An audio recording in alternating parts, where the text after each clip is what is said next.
সুপ্রিয় শিক্ষার্থী বন্ধুরা, আসসালামু আলাইকুম ওয়া রাহমাতুল্লাহ। এখন আলোচনা করতে যাচ্ছি প্রোনাউন নিয়ে ধারাবাহিক আলোচনার আরেকটি পর্ব, প্লেসমেন্ট অফ প্রোনাউন এবং প্রোনাউনগুলো কোথায় কোন প্লেসে কী নামে থাকে। তো প্লেসমেন্ট অফ প্রোনাউন, এই প্রোনাউনের যদি আমরা শুরুটা দেখি তাহলে প্রোনাউন অ্যাজ এ সাবজেক্ট, প্রোনাউন আসলে সাবজেক্ট হিসেবে বসতে পারে। যে সাবজেক্ট প্রোনাউন হতে পারে, নাউন বা নাউন ফ্রেজ যেমন হয়, প্রোনাউনও সেরকম হতে পারে। তো প্রোনাউন অ্যাজ এ সাবজেক্ট, তাহলে he studies in Dhaka university, he studies in Dhaka university, তাহলে এখানে হিটা হচ্ছে আমাদের প্রোনাউন, এটা প্রোনাউন। এরপরে before a linking verb as unreal subject, unreal subject হতে পারে। রিয়েল সাবজেক্ট আরেকটা, যখন রিয়েল সাবজেক্ট থাকবে তখন প্রোনাউন একটি আনরিয়াল সাবজেক্ট হিসেবে ইউজ হতে পারে, যেটাকে আমরা ইন্ট্রোডাক্টরি ইট বলি, যেমন ইট বা দেয়ার। এটাকে তাহলে it is I who am your teacher, এখানে রিয়েল সাবজেক্ট হলো আই, যার ফলে এখানে অ্যাম হয়েছে। তাহলে হু অ্যাম ইউর টিচার, তাহলে it is I who am your teacher, তাহলে এখানে আইটা হচ্ছে আনরিয়াল সাবজেক্ট, রিয়েল সাবজেক্ট ইটটা হচ্ছে আনরিয়াল সাবজেক্ট, আইটা হচ্ছে রিয়েল সাবজেক্ট, যার ফলে এখানে অ্যাম হয়েছে, এখানে ইজ হবে না।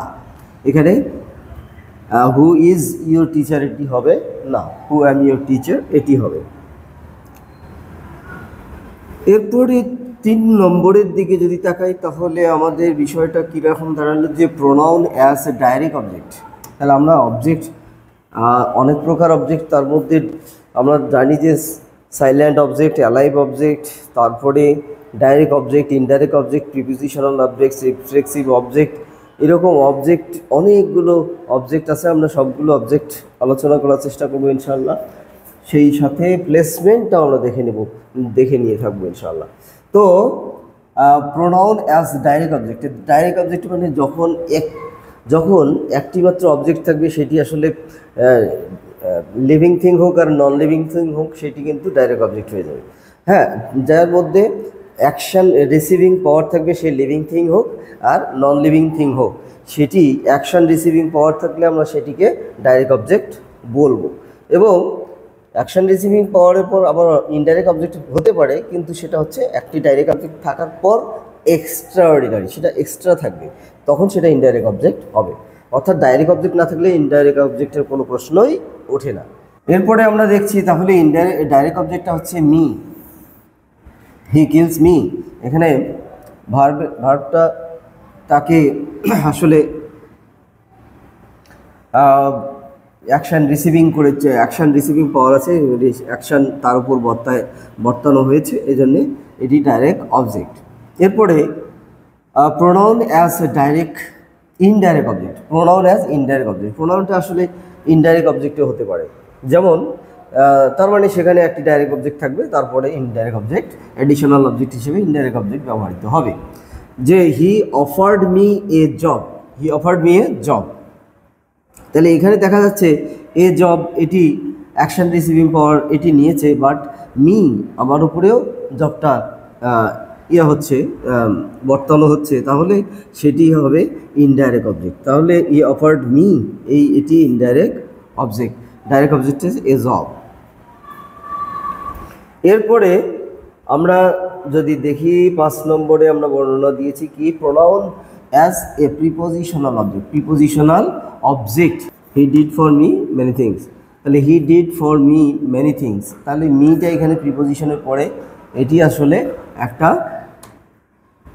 মিটা এটি একটি, হি did for me many things, তাহলে মিটা এখানে ইনডাইরেক্ট প্রিপোজিশনাল অবজেক্ট, মিটা হচ্ছে প্রিপোজিশনাল অবজেক্ট। তাহলে এই prepositional he did for me many things হচ্ছে ডাইরেক্ট অবজেক্ট, এবং এখানে মিটা হচ্ছে প্রিপোজিশনাল অবজেক্ট। প্রিপোজিশনাল অবজেক্ট আসলে বেসিক ভয়েসের সাবজেক্ট হয় না, এগুলো আমরা যখন ভয়েস চেঞ্জ করবো তখন আমরা এগুলো নিয়ে আলোচনা করব, যে প্রিপোজিশনাল অবজেক্ট বেসিক ভয়েসের সাবজেক্ট হয় না।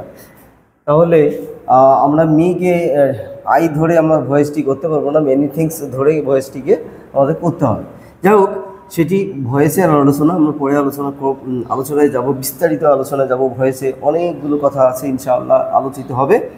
6 নম্বরের দিকে যদি আমরা তাকাই তাহলে দেখব কি, যে অবজেক্ট অফ অ্যান ইনফিনিটিভ। কোনো ইনফিনিটিভের অবজেক্ট হিসেবে ইনফিনিটিভের অবজেক্ট হিসেবে আসলে প্রোনাউন কাজ করতে পারে। সেটি আমরা যদি উদাহরণ থেকে ক্লিয়ার হয়ে যাব। হি told me to follow them. তা 2 + v1 এটা ইনফিনিটিভ। এই ইনফিনিটিভের অবজেক্ট হিসেবে আসলে দেম এটি ব্যবহার হয়েছে, এই প্রোনাউনটি ব্যবহার হয়েছে। সুতরাং আমরা এটাকে বলতেই পারি যে অবজেক্ট অফ অ্যান ইনফিনিটিভ। এরপরে আমরা যদি 7 নম্বরের দিকে তাকাই তাহলে কি পাবো, যে পসেসিভ প্রোনাউন। আসলে প্রোনাউন পসেসিভ প্রোনাউন হলেই যে আমরা মনে করব যে সেটি অ্যাডজেক্টিভ, তা কিন্তু নয়। পসেসিভ প্রোনাউন আসলে পসেসিভ অ্যাডজেক্টিভ, প্রোনাউনটি অ্যাডজেক্টিভ হয়ে যেতে পারে, পসেসিভ অ্যাডজেক্টিভ হয়ে যেতে পারে। যেমন মাই পেন, মাইয়ের পরে পেন, এটি যদি আমরা পসেসিভ প্রোনাউনের পরে যদি একটা নাউন ব্যবহার করি তাহলে সেটি কিন্তু বাধ্যতামূলকভাবে পসেসিভ প্রোনাউন আর থাকে না, সেটি পসেসিভ অ্যাডজেক্টিভ হয়ে যায়।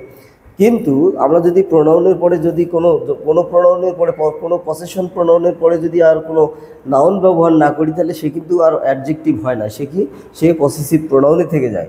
তো সেরকম একটা উদাহরণ যদি দেখি তাহলে, যে he told me that he has a pen, তার একটি কলম আছে। তাহলে এই যে হ্যাজ মানে আছে, তার মানে এটা একটা পসেশন ভার্বের যে প্রোনাউনটি সেটা হচ্ছে পসেশন প্রোনাউন। এই পসেশন প্রোনাউনটিকে আমরা কি পসেসিভ অ্যাডজেক্টিভ বলতে পারি না। আর এটি এখানেও হি আছে, কিন্তু এটা একটা জেনারেল প্রোনাউন, এটা সাবজেক্টিভ হিসেবে ভূমিকা পালন করেছে।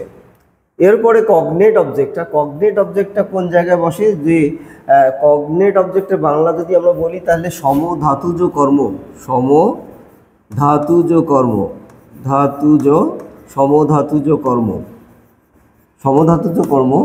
মানে অবজেক্ট। তাহলে সমধাতুজ কর্ম কগনেট অবজেক্ট, মানে সমধাতুজ কেন বলবো, যে ড্রিমকে রুট ফর্মে আনলে এটিকে একটা ড্রিম একটা ভার্ব, আর এখানে ড্রিম মানেও একটা ভার্ব। কিন্তু এই ড্রিমটা এ নাইস ড্রিম, এখানে আর ভার্ব নাই, এ নাইস ড্রিম অ্যাডজেক্টিভের পরে এটি নাউন হয়েছে। তাহলে আমরা বলবো যে ভার্ব থেকে উৎপাদিত যদি কোনো অবজেক্ট হয়, যাহা ভার্ব তাহাই অবজেক্ট যদি হয়, তাহলে সেটিকে আমরা কগনেট অবজেক্ট বা সমধাতুজ কর্ম বলবো। তাহলে আমরা আবারও জিনিসটাকে ক্লিয়ার হয়ে নিই, যে যদি কোনো ভার্ব থেকে উৎপাদিত ভার্বটার যদি সরাসরি অবজেক্ট হিসেবে ভার্ব হিসেবে কাজ করে এবং অবজেক্ট হিসেবে ওই ভার্বটি আবার অবজেক্ট হিসেবে কাজ করে, তাহলে এই অবজেক্টকে আমরা কগনেট অবজেক্ট বলবো বা সমধাতুজ কর্ম বলবো। He dreamed a nice dream, he slept a sound sleep, এরকম যদি হয় তাহলে সেই অবজেক্টগুলোকে কগনেট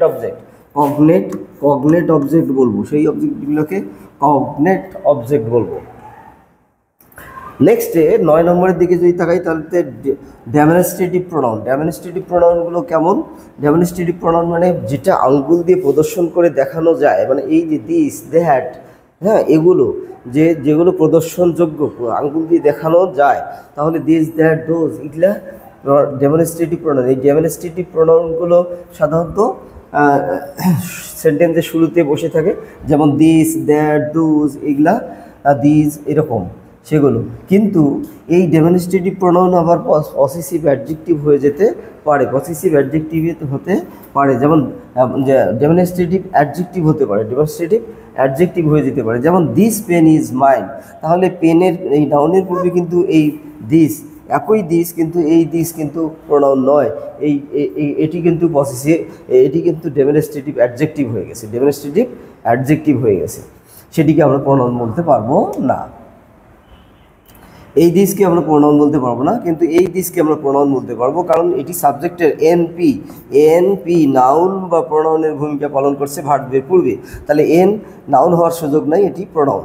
নাউন নয়, প্রোনাউন, কোনো নাম নয়, এটা নামের বদলে বসেছে। সুতরাং দিস মানে এই পেনের বদলে এখানে দিস বসেছে, তাহলে দিস ইজ মাই পেন, তাহলে দিস বসেছে, তাহলে এটি প্রোনাউন। তাহলে আমরা কিন্তু দিস পেন ইজ মাইন, এখানে পেনের সামনে দিস, এই একটা নতুন করে কোনো পেনকে রিপ্লেস করে নেই, বরং পেনের তথ্য দিয়েছে। পেনকে রিপ্লেসমেন্ট মিনিং আনে নাই, বরং পেনের তথ্য দিয়েছে, এই জন্য এটাকে অ্যাডজেক্টিভ আমরা বলবো। এরপরে আমরা 10 নম্বরের দিকে যদি তাকাই তাহলে কি হবে, রিফ্লেক্সিভ প্রোনাউন। রিফ্লেক্সিভ প্রোনাউন মানে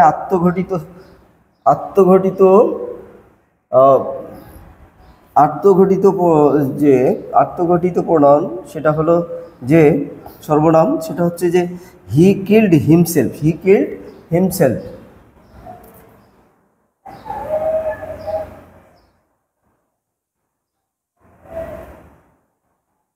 তাহলে হি কিল্ড হিমসেলফ, এটা আমরা যদি এইখানে যদি আমরা যে হি কিল্ড হিমসেলফ আমরা যদি বলি, তাহলে হিমসেলফটা হচ্ছে যে আত্মঘটিত কর্ম, অর্থাৎ রিফ্লেক্সিভ অবজেক্ট, কিন্তু এখানে রিফ্লেক্সিভ প্রোনাউনটা রিফ্লেক্সিভ অবজেক্টের ভূমিকা পালন করেছে। সুতরাং যে নিজে নিজে ঘটায় এরকম আত্মঘটিত বলে সেটি রিফ্লেক্সিভ প্রোনাউন হয়, যেটা রিফ্লেক্সিভ অবজেক্টের ভূমিকা আমরা দেখছি। এরপরে কি রিলেটিভ প্রোনাউন মানে সম্বন্ধসূচক যে সর্বনাম সেটি, কিন্তু আসলে এটি রিলেটিভ প্রোনাউন বলতে এখানে আমরা যে সর্বনামকে বলছি সেটা হচ্ছে যে WH ওয়ার্ডের একটি সর্বনাম, যেটা দুইটি ক্লোজকে রিলেট করেছে। The boy who did the work, এখানে হুটা হচ্ছে রিলেটিভ প্রোনাউন, এটা সাধারণত সেন্টেন্সের মাঝখানে বসে থাকে। কম্পাউন্ড প্রোনাউন হচ্ছে যে একাধিক শব্দ প্রোনাউনের ভূমিকা পালন করে, সেটিকে কম্পাউন্ড প্রোনাউন বলবো। যেমন এভরিওয়ান, এটিকে এভরিওয়ান দ্যাট, এটিকে কম্পাউন্ড প্রোনাউন, এভরিওয়ানকে আমরা কম্পাউন্ড প্রোনাউন বলবো। তাহলে আমরা যে প্রোনাউনগুলো আলোচনা করলাম এবং প্লেসমেন্টগুলো দেখে নিলাম, কোথায় কোন প্রোনাউন আসলে বসতে পারে, সেগুলো প্লেসমেন্ট অফ প্রোনাউন। আমরা সেই সাথে প্রোনাউনের অনেক প্রকারভেদ সহ আমরা আলোচনা দেখে নিলাম। তো আশা করি ক্লাসটি ভালো লেগেছে এবং আগামী দিনে এই প্রোনাউনের ওপর ধারাবাহিক আলোচনা হবে ইনশাল্লাহ। প্রোনাউনের আরও ক্লাস পেতে আমাদের সঙ্গে থাকতে হবে। সেই পর্যন্ত সবাই ভালো থাকো, সুস্থ থাকো, সুন্দর থাকো। আল্লাহ হাফেজ। আসসালামু আলাইকুম ওয়া রাহমাতুল্লাহ।